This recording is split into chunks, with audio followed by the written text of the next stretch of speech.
So in this video, we're going to be examining a surprisingly similar pair of shows where the main character is a quest taker, works for a guild but acts alone until the second episode, has a name based on his job, and wears a bucket on his head. Plus their stories are quite simple. Guy who slays goblins, and guy who dithers around for several weeks looking for anyone to pass on the irritating baby. Sorry, that was unfair. Goblin Slayer has an entire arc where he learns to reach out to others over the course of the entire show. It's quite interesting how that's done actually. How can a character show emotion and personality with naught but a metal visor for a face? Well, first off, his actions. Everything, literally everything a character does or doesn't do depicts their personality. Goblin Slayer carefully plans his actions, reducing the risk as much as possible whenever going into an enemy base. Mando, meanwhile, will charge into a hail of laser fire, hoping no one will hit his many weak spots. G-Slayer routinely searches for goblin tracks around his friend's farm, ensuring none of them can harm her. Mando causes the deaths of nearly every Mandalorian, including children, and shows zero remorse. You are a clan of two. Thank you. I will wear this with honor. G-Slayer experiments with different weapons, asking others for advice, and excellently utilizes them in battle.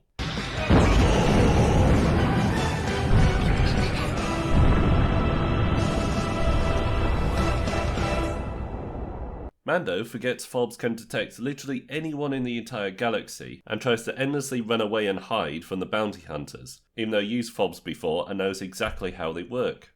Another way to bring across personality is how they speak and interact with others. Every interaction Goblin Slayer has brought across his repressed personality, but you can see how he genuinely wants to help others. The writers on Mandalorian, meanwhile, spin a wheel on what his personality is going to be in each episode. Is he reclusive, brave, threatening, pathetic, cheerful, trusting? Well, no matter what they're going for, the acting is so wooden that no personality can come across. That thing is programmed to kill the baby. When you get to the Mandalorian covert, you show them that. You tell them it's from Din Djarin. You tell them the foundling was in my protection. And they'll help you. We can make it. Just get it over with. I'd rather you kill me than some imp. No, wait. We only have one shot. We've got to get it out. What? Dang ferret. Hey, no, I'm not mad at you. It's kind of baffling because Pedro Pascal is a good actor. Then again, I can't imagine anyone can inject life and personality when every episode follows the exact same script. Starting action scene, intro, quest details, minor action scene, character drama, climax. It's so unbelievably formulaic. They rigidly follow this formula all the way through. It's blatantly self-evident that writers or studio don't understand that fight scenes are the places where you demonstrate the character's personality. Mando is supposed to be a clever, ruthless, intimidating bounty hunter, yet he's proven to be a complete moron.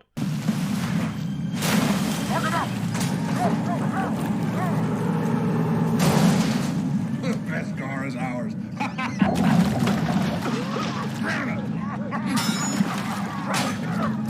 Compare again to Goblin Slayer, where each fight has purpose. They not only demonstrate his careful planning and experience, but they show exactly why he's devoted his life to slaying goblins. In fact, most scenes in the anime are crucial. They're used to develop each of the characters, their relations to Goblin Slayer, or an exploration of how the guild works. There's only really a couple scenes that can be cut. First is where a pair of novice adventurers search the sewers for a sword that never really comes into play again, and the absolutely crap Hobbit ripoff. Honestly, why did they include that?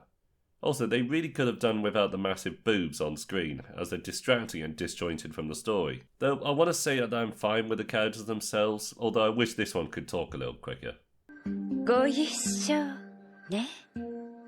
彼、大変でしょ？鈍いもの。ね。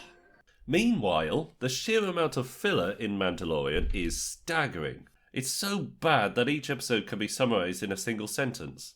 Accepts Empire's bounty, finds Baby Yoda, chooses to spare him. Kills a space rhino. Takes Empire's bounty, betrays them, takes the baby back. Rips off Magnificent Seven. Accepts a random bounty and kills the guy. Gets betrayed breaking a random prisoner out and blows them up. Returns to the starting planet and gets surrounded by stormtroopers. Beats the stormtroopers. Fails to find a Mandalorian and kills a space worm. Escorting a frog to another planet. fails to find the right Mandalorians and kills some stormtroopers. Kills more stormtroopers. Finds a Jedi but is told to go to a random planet. Baby Yoda gets taken. Learns where the baddies are, defeat villains, and gives baby to a robotic Luke. With that, I count 10 of 16 episodes that can just be cut from the show without losing anything meaningful. And that's being really generous. Honestly, with how little content there is, they could have just made a film and have tons more room to explore Mando's character.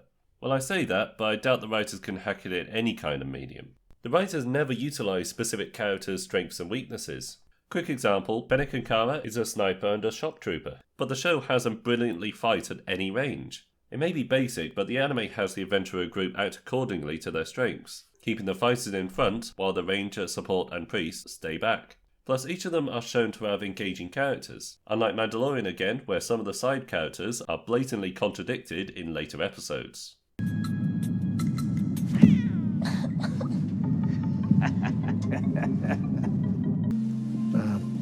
Good luck getting your kid back. I celebrate your success because it is my success as well. Hell, even I'm rich. If we could take out that one last base, Navarro would be completely safe. We could be a trade anchor for the entire sector. And the planet would finally be free. If anybody runs my chain code, I'll rot in a cell for the rest of my life. According to records, you're quite a soldier. We could really use you. I guess that brings me on to Baby Yoda, which certainly brought in tons of money selling merchandise and advertising. As for what the child brings to the show itself, it's essentially nothing at all. The child's purely a MacGuffin, entirely there for the plot's sake without being a character himself. If they had an older Baby Yoda species, maybe a teenage version, that could actually converse with Mando, then it would have greatly improved the show. They could have had Mando teach him how he works, perhaps using his powers in combat. Imagine the kid uses his powers to help him capture a guy, but then learns he was a good person all along. Could have had a nice conflict showcasing the grim side of Mando's job, and had him come to terms with his wrongdoings. Not that that ever was a possibility. Disney would never dare have one of their main characters do anything evil, or even morally questionable. Oh goodness me, no. In the very first episode of Goblin Slayer, they had him kill a bunch of baby goblins, explained they will grow up to kill humans, providing more insight into his character. To do this for Mandalorian, this would require competent writers, which unfortunately Disney Star Wars just doesn't have right now. Case in point, the weaponry. The anime uses a magic barrier in various creative ways to slay goblins, sealing them in a smoke-filled area, sealing off an explosion, trapping a goblin lord between two panes. And then the way the anime uses portals is absolutely great. Whereas Mando uses the rarest metal in the galaxy that can actually block lightsabers to make mini disposable missiles that can lock on to any person in the vicinity without any kind of targeting system whatsoever. How funny would it be if they launched and they immediately killed Mando himself? Even dumber than that though, in the penultimate episode, Mando steps into a stormtrooper cafeteria, goes to a console with the Empire's most sensitive secrets, and uses the face scanner. With his helmet on. What are you, an idiot? He then takes his helmet off in this busy place and uses the Imperial scanner despite never being a part of the Empire. And it works! What the hell was that? That's also some real conviction you got there, Mando. I guess The Way plays a bit fast and loose with the rules. You know, Mando and G-Slayer have really similar backstories too, and revealed at similar times. Both their entire families were slaughtered by a race of inhuman monsters as they hid. The difference is the traumatic event causes G-Slayer to become reclusive while devoting his life to slaying goblins, while Mando trusts robots and droid no matter what he claims. Cite Episode 1. You know, you're not so bad for a droid. Agreed. That blaster head looks nasty. You okay?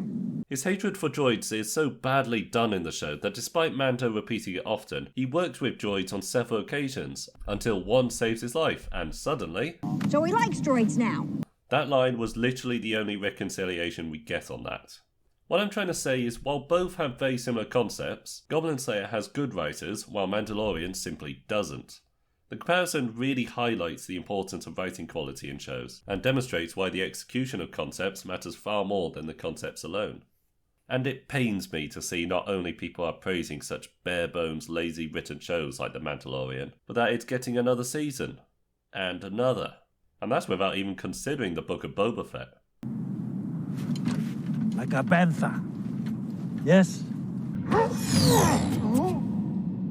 Don't worry, kid. Your old man's crafty.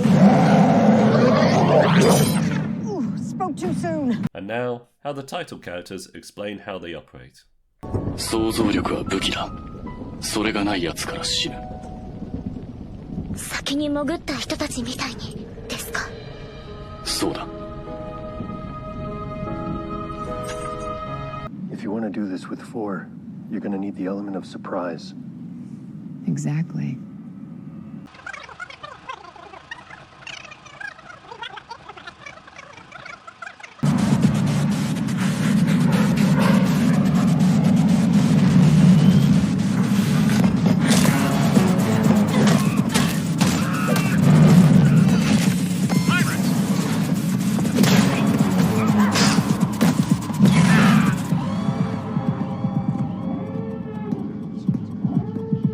Pirates again.